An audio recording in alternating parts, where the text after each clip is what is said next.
हाँ, तो मैं पहले आंसर लिख दूं क्वेश्चन नंबर 3 का। 39390। क्वेश्चन नंबर 4 का आंसर है 50,000। अब एक कोई बोलना कि इसमें क्या इशू है, एडिशनल एक्सपेंस वाले पॉइंट में कंफ्यूजन है सभी को। मैं रीड कर देता हूं।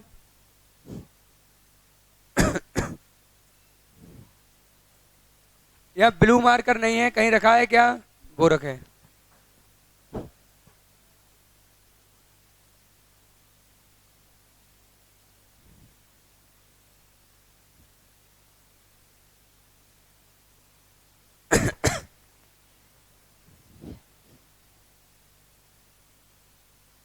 देखिए, एडिशनल एक्सपेंस वाला पॉइंट डिस्कस कर रहे हैं हम क्वेश्चन नंबर 4 में, ठीक है। ओके, तो इसमें एडिशनल एक्चुअल एक्सपेंस कितने हैं? 9300। क्वेश्चन नंबर 4 में कैलकुलेटर और पेन साइड रख दो, क्योंकि करके आओ, चेक करना है तुम्हें ना। हाँ, और अभी चेक होगा होमवर्क। ओके, एक्चुअल एक्सपेंस है 9300 और gross profit on sale generated by additional expense, मतलब वो GP into sale due to additional expense. Sale due to additional expense कितनी हुई है? कितनी? मैं रीड कर देता हूं। उसमें ऐसा लिखा है, एक्चुअल सेल क्या है? 80,000 है ना, और नीचे लिखा है the company had incurred additional expense amounting to 9300 immediately after the fire, and but for this expenditure the turnover during the period of dislocation would have been only 55,000। would have been only 55,000 का मतलब है केवल 55,000 हुआ होता, लेकिन कितना हो गया? 80। तो कितना एडिशनल एक्सपेंस की वजह से हुआ है? 35,000, 25,000। तो इसका अमाउंट कितना है? 7500 आया।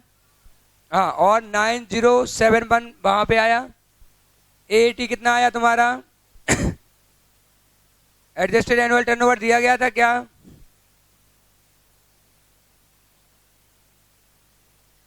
छह लाख पे 10% का ट्रेंड जोड़ेंगे, क्योंकि बाइफरकेशन पॉसिबल नहीं है। तो कितना हो जाएगा? 6,60,000 हो जाएगा। क्या कोई डाउट? पक्का? ओके,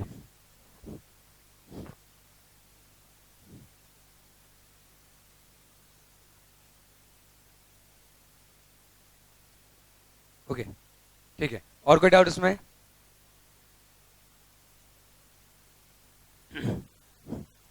चलो, क्वेश्चन नंबर 13। क्वेश्चन नंबर 13 जो है, 13 मैंने रीड करा था ना क्लास में, ठीक है। बस अब भी बता रहा मैं आंसर, 2 मिनट में मैं आंसर बता दूंगा।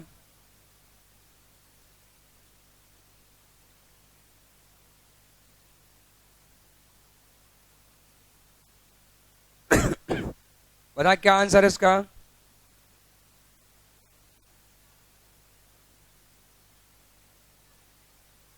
$93,750। क्वेश्चन नंबर,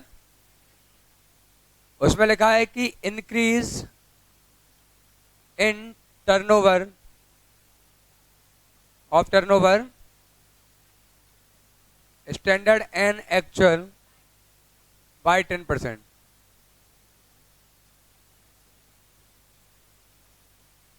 वो ऐसा लिखना नहीं चाहिए, लैंग्वेज थोड़ा सा गलत हुई है। उसका मतलब ये था कि increase of turnover from standard to actual, ठीक है। तो स्टैंडर्ड से एक्चुअल में इंक्रीज हुआ है, तो स्टैंडर्ड था, है ना, उससे एक्चुअल में जो अंतर हुआ है वो कितना बढ़ गया? 10%। मतलब ये है कि हाँ, वो गलत प्रिंट हुआ है, अपनी वजह से नहीं, ऑर्डिनरी। तो इसका ही मतलब हो गया कि जैसे यहाँ एक्चुअल है और यहाँ स्टैंडर्ड है, तो जो स्टैंडर्ड है वो कितने % से बढ़ गया? 10% से बढ़ गया, ऐसा कहने का मतलब। गलत लिखा है वो, है ना, उसमें तुम्हारा इंटरप्रिटेशन की गलती नहीं है, एंड वर्ड आना नहीं चाहिए था, लेकिन जो सॉल्यूशन समझ रहा हूं मैं, अगर एग्जाम में आएगा तो हम ऐसा इंटरप्रेट करते कि स्टैंडर्ड भी बढ़ गया और एक्चुअल भी बढ़ गया। लेकिन दूसरी बात, ऐसा ऐसा भी अगर तुम इंटरप्रेट करोगे तो स्टैंडर्ड बढ़ गया का मतलब क्या पिछले साल का टर्नओवर 10% से बढ़ जाएगा? कैसे बढ़ जाएगा? वो तो हो ही गया ना, वो कैसे बढ़ जाएगा? ये तो हो चुका है ना, ये कैसे बढ़ जाएगा? तो ये बढ़ जाएगा 10% से। मेरी बात समझ रहे? देखो यहां का टर्नओवर क्या बढ़ सकता है क्या? ये तो एक्चुअल है ना, मतलब पिछले साल का एक्चुअल है ना, ये तो रियल डाटा है ना, तो ये नहीं बढ़ सकता, ये बढ़ ही नहीं सकता ना, ये तो जो है सो है।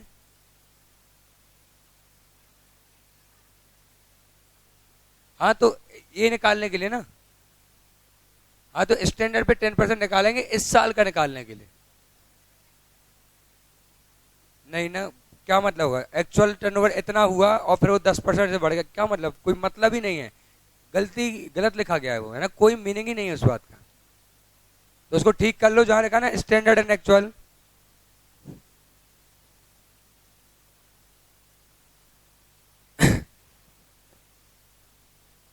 तो क्या लिखा? Increase of turnover standard and actual. वह स्टैंडर्ड एंड एक्चुअल नहीं है, वह क्या मतलब हो रहा है? स्टैंडर्ड से जो एक्चुअल बढ़ना था वो 10% ज्यादा हो रहा था, है ना, पिछले साल से इस बार का टर्नओवर 10% ज्यादा है ना। तो वो लाइन काट दो तुम चाहो तो, फालतू में कंफ्यूज मत हो, उसका कोई मीनिंग नहीं है चाहे तुम कितना भी दिमाग लगा लो।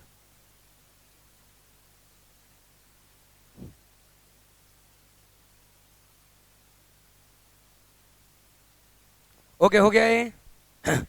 अब अपन आगे बढ़ सकते हैं। हाँ हम बहुत आराम से पढ़ेंगे आज, लेकिन थोड़ा ज़्यादा हमें ये चैप्टर ख़त्म करना है। अगर हो जाता है तो बहुत अच्छी बात है, नहीं हो पाता तो ठीक है, लेकिन हम कोशिश करेंगे ख़त्म। तो आप माइंड सेट ऐसा तैयार कर लो कि हम 6:30 तक तो पढ़ने वाले हैं। छुट्टी होगी तो पहले कर दूंगा, नहीं तो हम पढ़ने वाले। ओके, तो क्या होता है जब भी चीज़ें अगले दिन जाती है ना, पूरा दिन खा जाती है ना। रिदम में 15 मिनट में क्वेश्चन खत्म हो जाता है और अगले दिन 15 मिनट में होमवर्क का आंसर डिस्कस नहीं हो पाता। लाइव एग्जांपल दिया मैंने। ओके तो 13 भी हो गया, 11 12 13 सारे हो गए अपने। प्रैक्टिस मैनुअल में जितने भी थे सारे कर लिए अपन, है ना।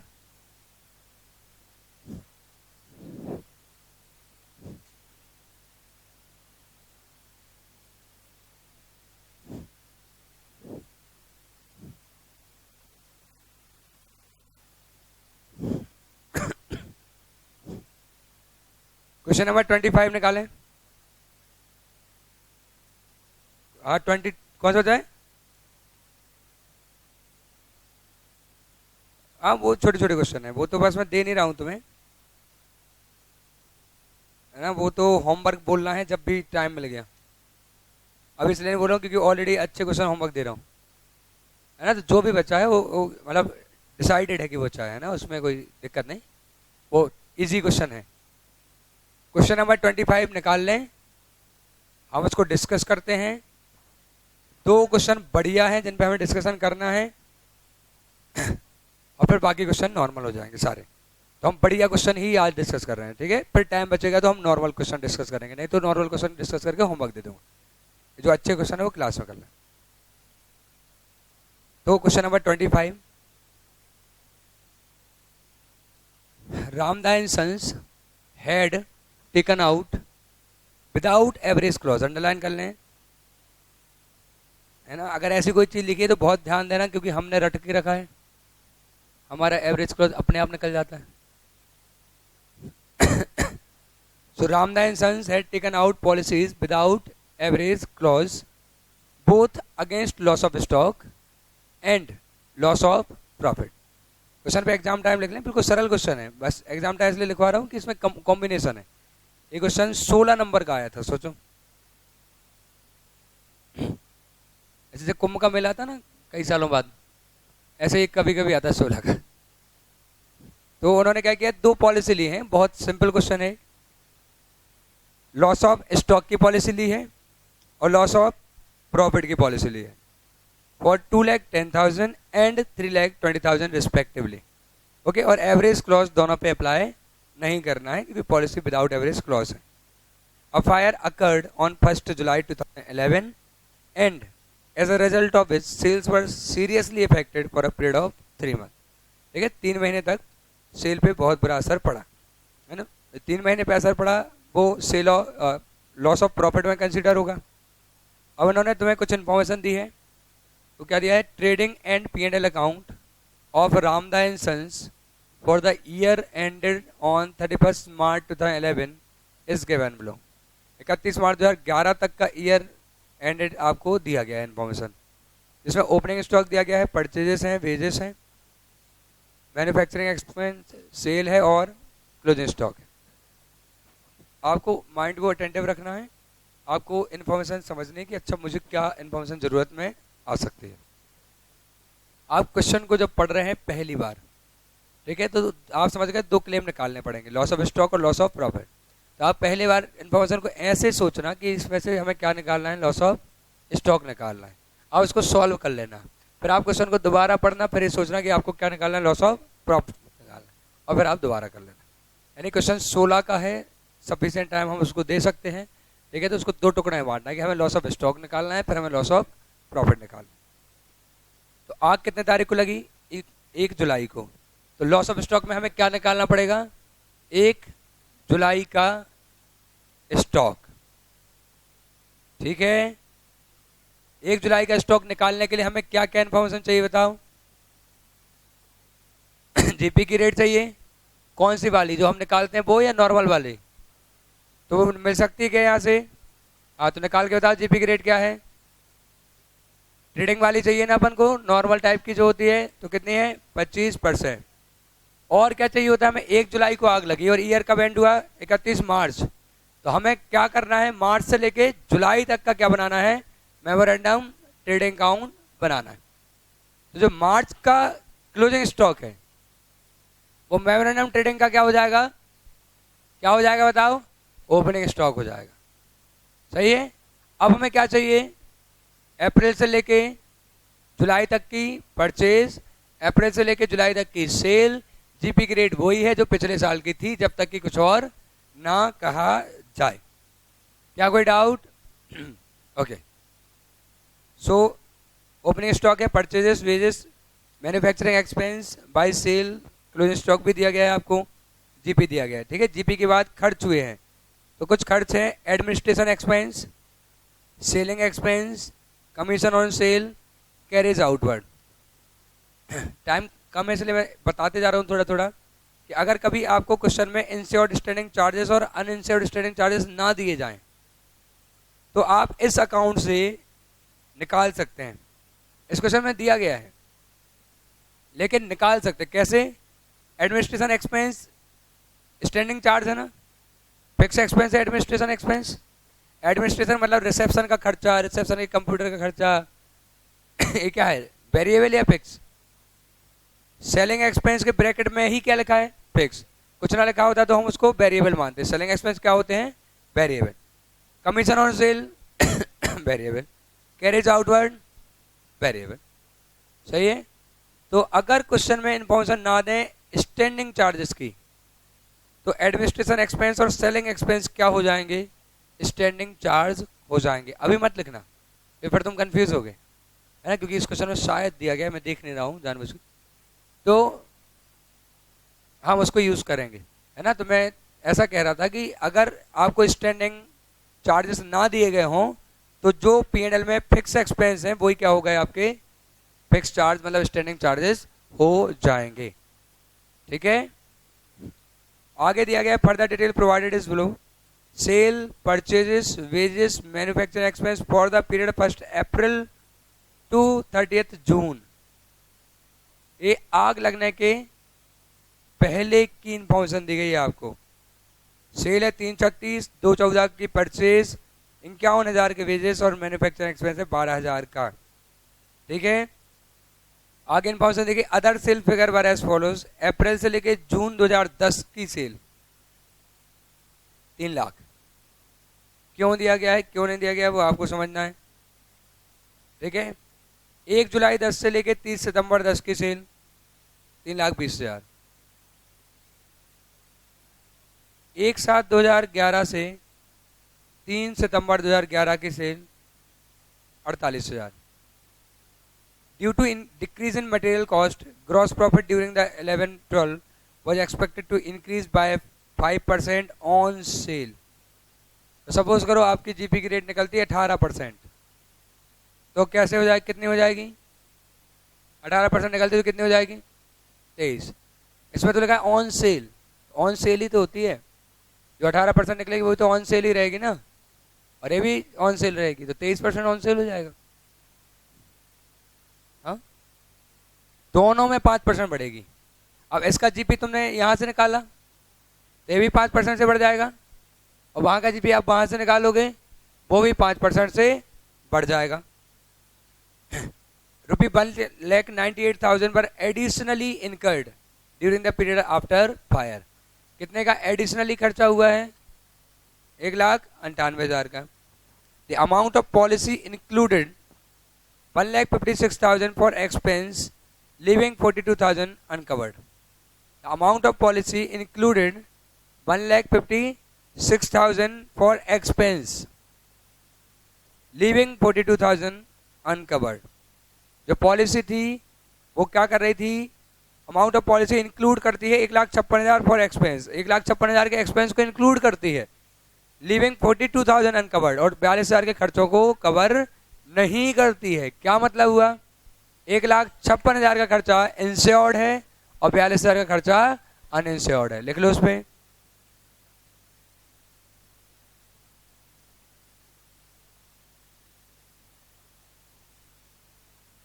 आप बस इतना करके बता दो मुझे पहले कि लॉस ऑफ स्टॉक क्या होगा, बाकी अपन डिस्कस करते हैं.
जल्दी से थोड़ा.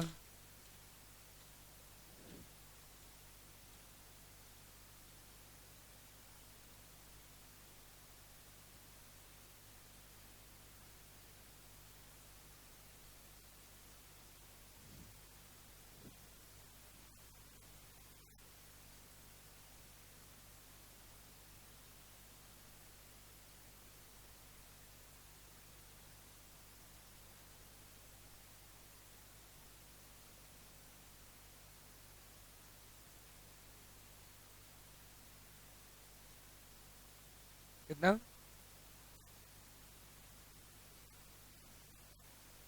तो बताओ. हाँ, लॉस ऑफ स्टॉक मतलब क्लेम ही निकाल लो लॉस ऑफ स्टॉक का.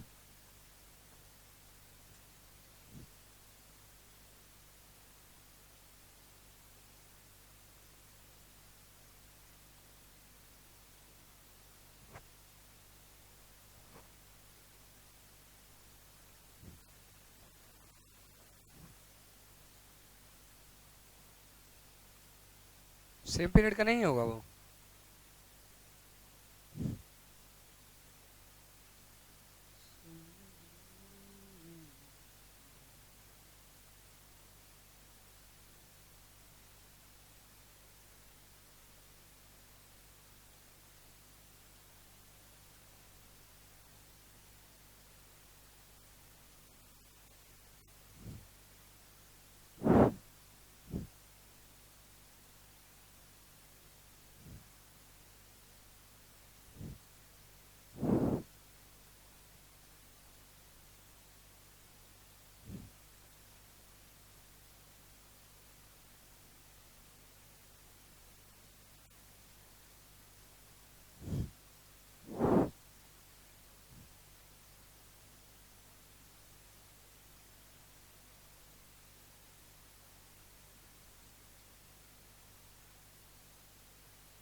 हाँ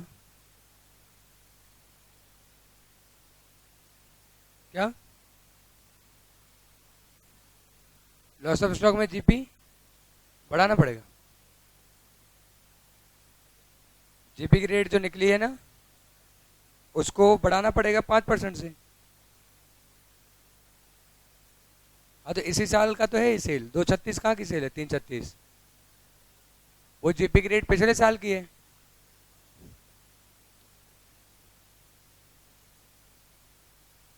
देखता हूँ मतलब मैं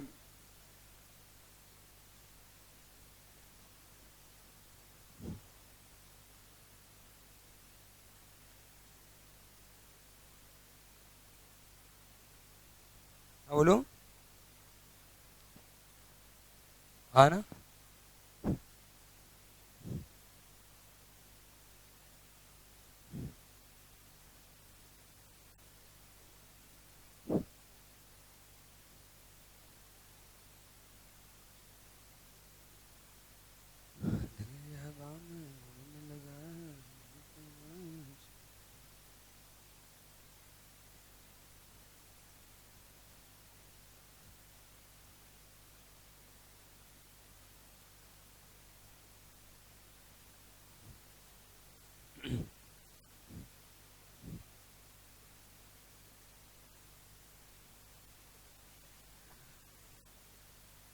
ये क्वेश्चन नंबर कौन सा कर रहे हैं हम, 25।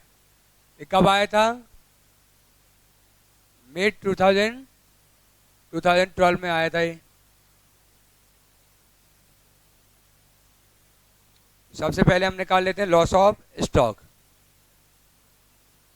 पहला काम हो रहा है लॉस ऑफ स्टॉक निकालना। लॉस ऑफ स्टॉक के लिए हम मेमोरेंडम ट्रेडिंग बना लें। Memorandum trading account for the period, किस पीरियड के लिए बन रहा है मेमोरेंडम ट्रेडिंग अकाउंट, 1 अप्रैल 2014 से 30 जून 2014 ना, यहाँ भी 11 होगा।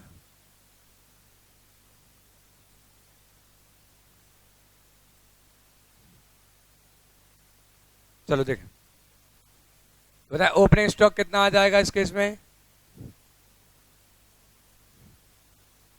1,85,000 है ना, 1,85 का स्टॉक हो जाएगा ओपनिंग।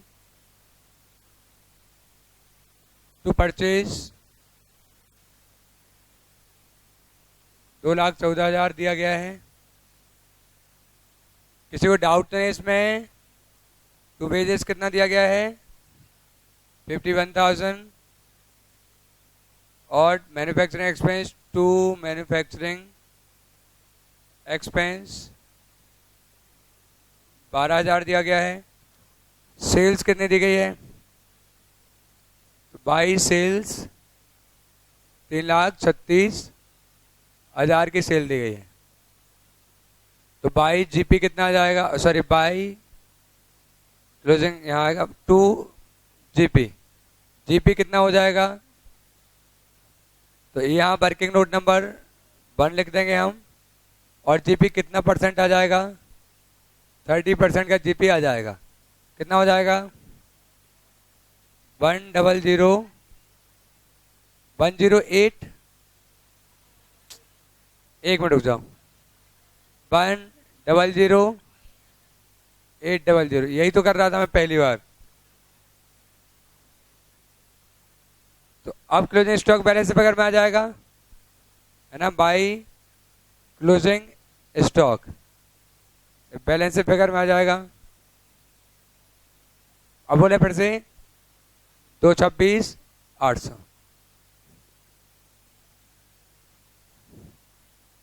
तो working note number 1, calculation of GP rate for loss of stock. तो इसको लगा लेंगे लास्ट ईयर जीपी रेट।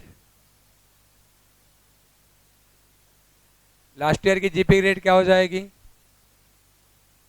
तो 3 lakh divide by 12 lakh into 100, 25%। तो लास्ट ईयर जीपी हो गया। एडजस्ट कर दें ट्रेंड एंड जीपी रेट, तो क्या है 5% ज़्यादा है, तो करेंट ईयर्स जीपी रेट क्या हो जाएगी, 30% हो जाएगी। क्या इसमें किसी को डाउट? क्लियर है? क्लियर है? पक्का? अब आपको निकालना है क्लेम का अमाउंट, है ना? तो ये है calculation of claim for loss of stock. क्या एवरेज क्लॉज अप्लाई होना है? तो यहां लिखें as question specifically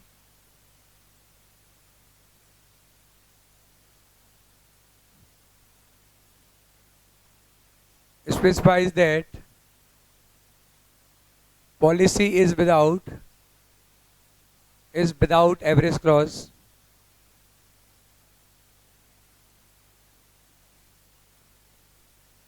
so claim amount will be policy amount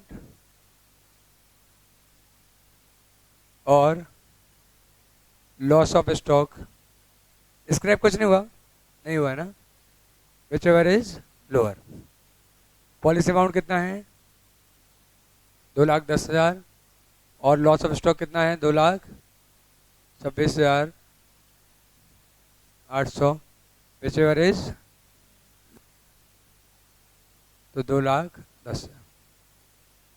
ठीक है, एवरेज क्लॉज ना हो तो जितना पॉलिसी है उतना पैसा मिल जाता है, कोई एवरेज नहीं करते, है ना? मैक्सिमम कितना मिल जाता है? जितनी पॉलिसी हो, और एवरेज क्लॉज होता तो आगे सॉल्व होता। क्या इसमें कोई डाउट?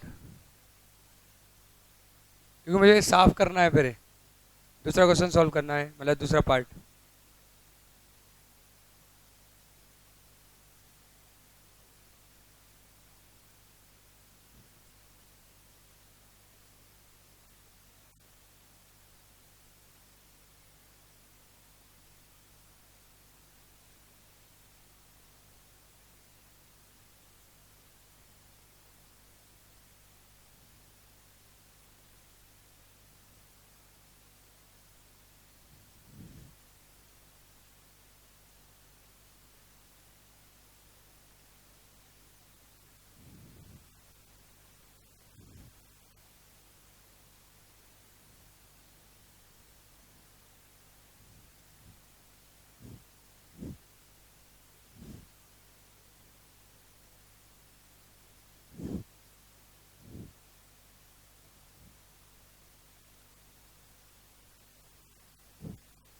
साफ कर दे इसको, लिख लो लिख लो लिख लो। अब दूसरा पार्ट जो हमें करना है वो है कैलकुलेशन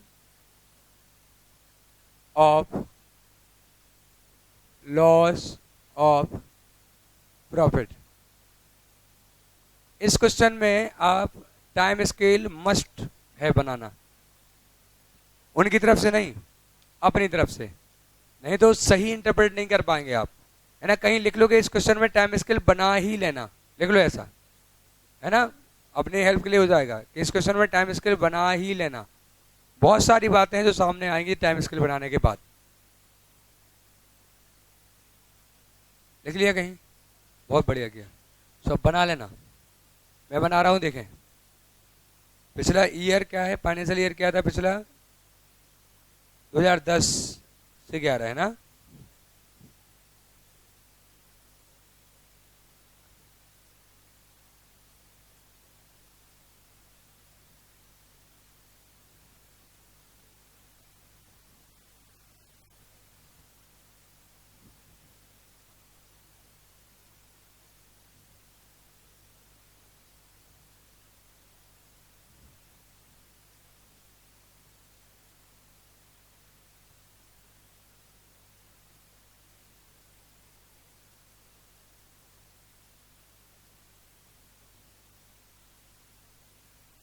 ये 1 अप्रैल 2010, ठीक है, ये हो गया 31 मार्च 2011,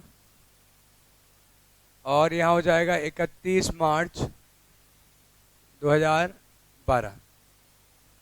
डेट ऑफ फायर क्या है? 1 जुलाई है ना, तो डेट ऑफ फायर हो गई 1 जुलाई 2012। अफेक्टेड पीरियड कितने महीने का है? हाँ 17 लिखे हैं आप। कितना महीना इफेक्ट रहा? जुलाई, अगस्त, सितंबर, है ना, 3 महीने, ठीक है। तो ये देखें,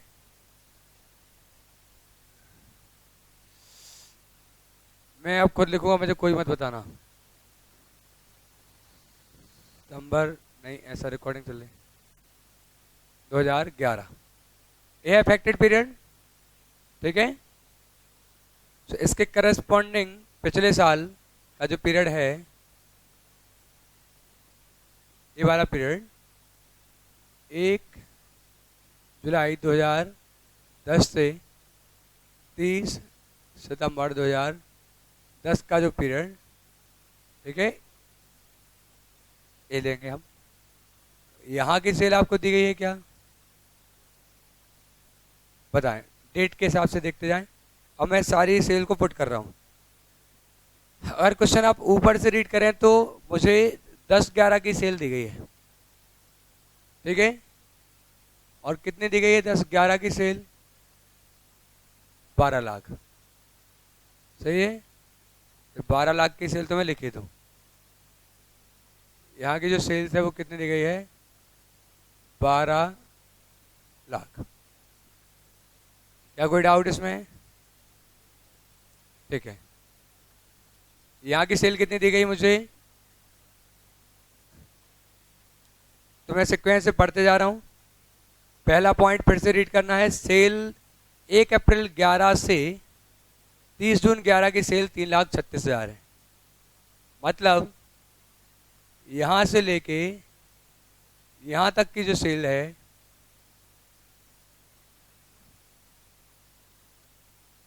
कौन नहीं,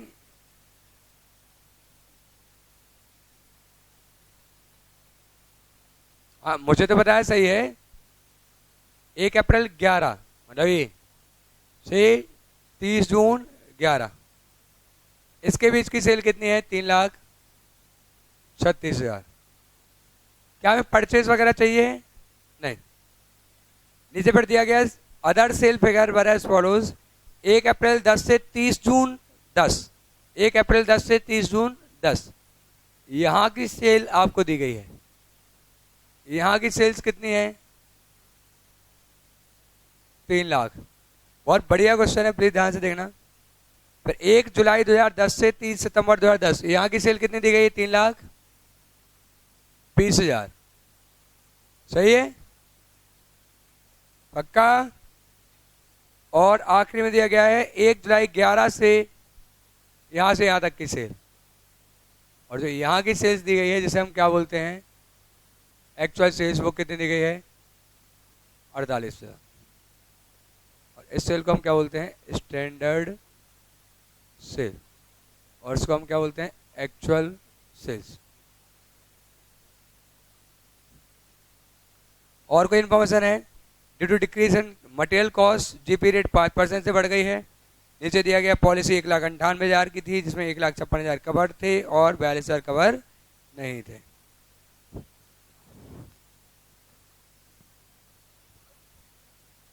ओके,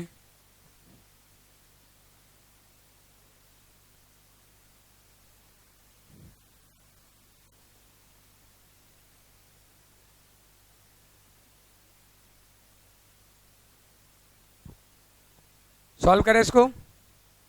बस प्लीज इंटरप्रिटेशन देख लो, समझ लो, क्वेश्चन को करना तुम्ही को, स्टेप लगा लगा के पूरे ध्यान से सुन लो। 2 मिनट से ज़्यादा का काम मेरा नहीं है ना, तो मैं अपना काम निपटाता हूँ, फिर तुम अपना करते रहना। इस क्वेश्चन में आपको यहाँ की सेल दी गई, यहाँ की सेल दी गई, यहाँ की सेल भी और यहाँ की भी है। जीपी का ट्रेंड दिया गया लेकिन सेल का ट्रेंड नहीं दिया गया। तो अगर सेल का ट्रेंड नहीं दिया गया तो सेल का ट्रेंड निकाला जा सकता है, हर क्वेश्चन में नहीं निकलता, इसमें निकल आएगा। क्यों निकल आएगा? इसमें यहाँ की सेल कितनी है? 3 लाख। तो पिछले साल इस समय में 3 लाख की सेल हुई थी, इस बार इस समय में 3,36,000 की सेल हुई, मतलब सेल कितने परसेंट बढ़ गई? कितने से बढ़ गई?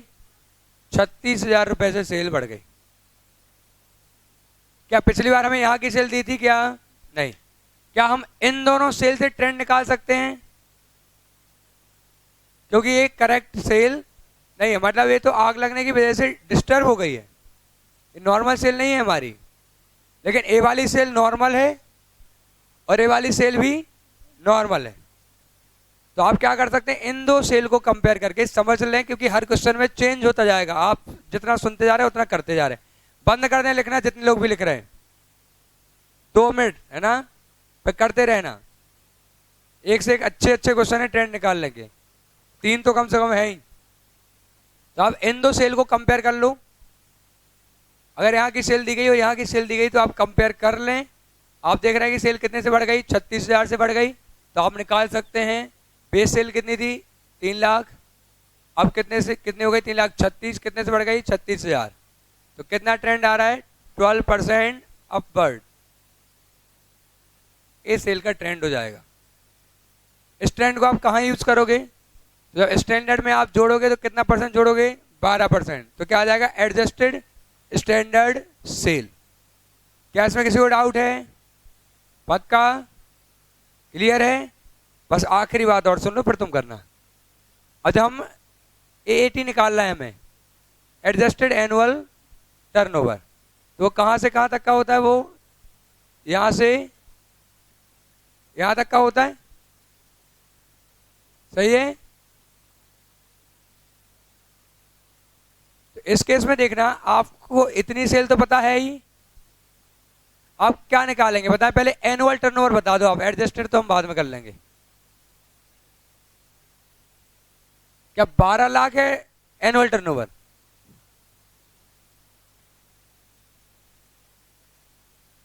मैं आपसे पूछ रहा हूं एनुअल टर्नओवर क्या होगा? प्लीज जो मैं बोला हूं वो इस वर्किंग नोट नंबर 1 ओपन कर रहा है, calculation of adjusted annual turnover.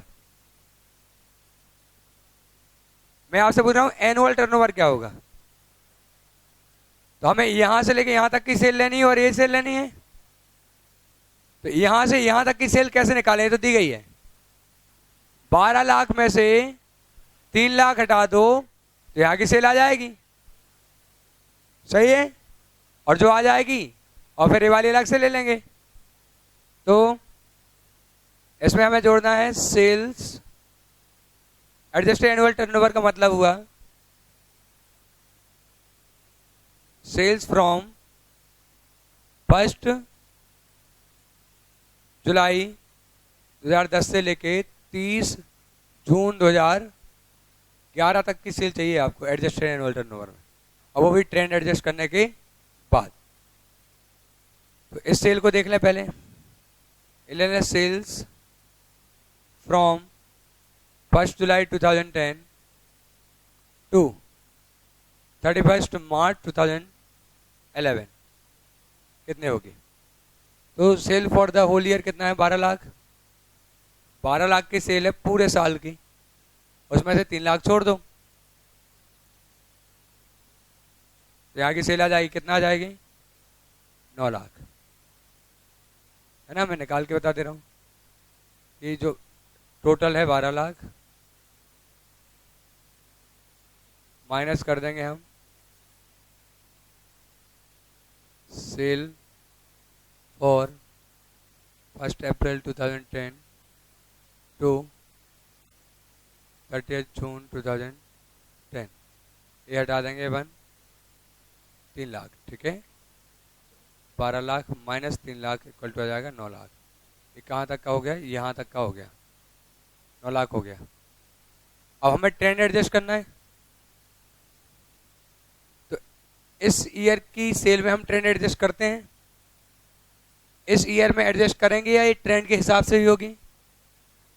नहीं ना, कितनी लॉजिकल बात है कि आपने ट्रेंड निकाला ही यहाँ से, आपने यही तो बोला कि यहाँ 3 लाख हो रही थी, यहाँ 336, मतलब यहाँ की सेल पिछली सेल से 12% ज्यादा है। तो ये है ना ज्यादा 12%, तो कैसे और 12 जोड़ दें, यही तो 12% ज्यादा है ना। तो हम क्या करेंगे, इसमें प्लस कर देंगे, एडजस्ट कर देंगे ट्रेंड एट 12%। कहाँ निकाला अपन ने वर्किंग नोट नंबर, इस पोर्शन में ये निकाला अपन है ना, इसका वर्किंग बनवा दूंगा मैं,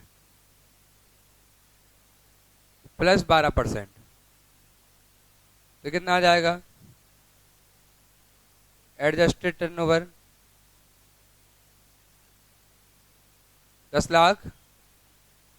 अब इसमें और क्या जोड़ दें, plus sales from 1 April 2011 to 30 जून,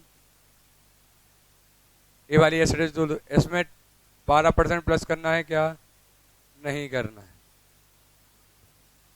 तो ये कितना हो जाएगा, 3,36,000 हो जाएगा। तो कितना हो जाएगा, 13,44। ओके, कोई डाउट इसमें, बाकी क्वेश्चन नॉर्मल है, करो 10 मिनट का टाइम दो। इसका और वर्किंग बना देता हूँ मैं, ट्रेंड कैसे निकाला।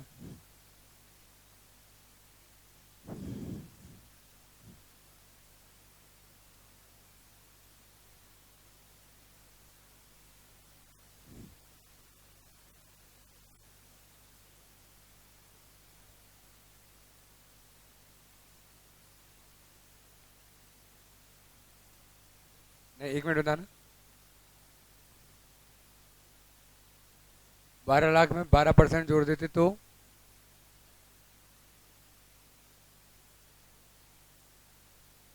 वो मैथमेटिक्स की वजह से हो रहा है। क्यों हो रहा है देखो, तुमने इसमें से इतना ले लिया, सुनना प्लीज ध्यान सुन लो। इन्होंने बोला कि अगर आप 12 लाख में 12% जोड़ दो तो भी कितना आ जाएगा, 13,44, बिल्कुल करेक्ट बोला इन्होंने। क्यों ऐसा हो रहा है, सुन ले मेरी बात। आपने 9 लाख में कितना जोड़ा, 12%, मतलब 12 लाख के एक टुकड़ा 9 लाख में कितना जोड़ा, 12% जोड़ा। अब और कितने में नहीं जोड़ा, 3 लाख। 3 लाख में 12% जोड़ते तो कितना आ रहा है, क्योंकि 12 निकला ही यहाँ से है, इसलिए वो बाय डिफॉल्ट क्या हो रहा है, ऐसा। तो बिगड़ जाते हैं।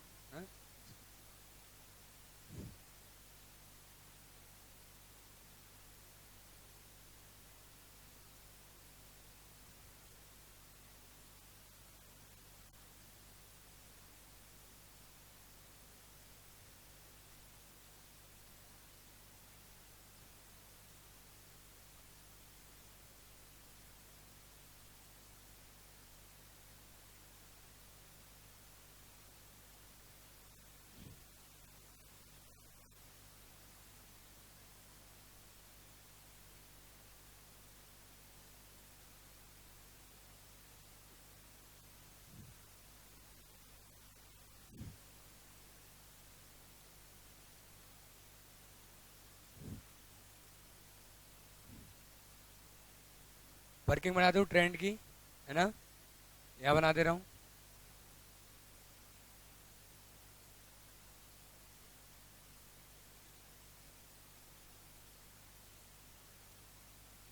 क्या लॉस ऑफ स्टॉक में ट्रेंड का यूज नहीं करा हमने, सेल वाला। क्या लॉस ऑफ स्टॉक में हम कोई एस्टिमेटेड सेल निकालते हैं क्या, उसमें तो हम एक्चुअल सेल लेते हैं जो होती है, तो ट्रेंड की कोई ज़रूरत ही नहीं है।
करना है तुम्हें?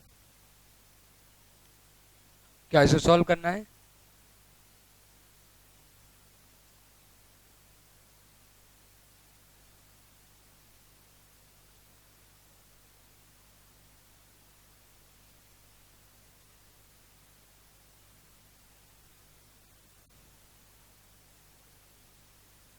तुम बताओ कितना है?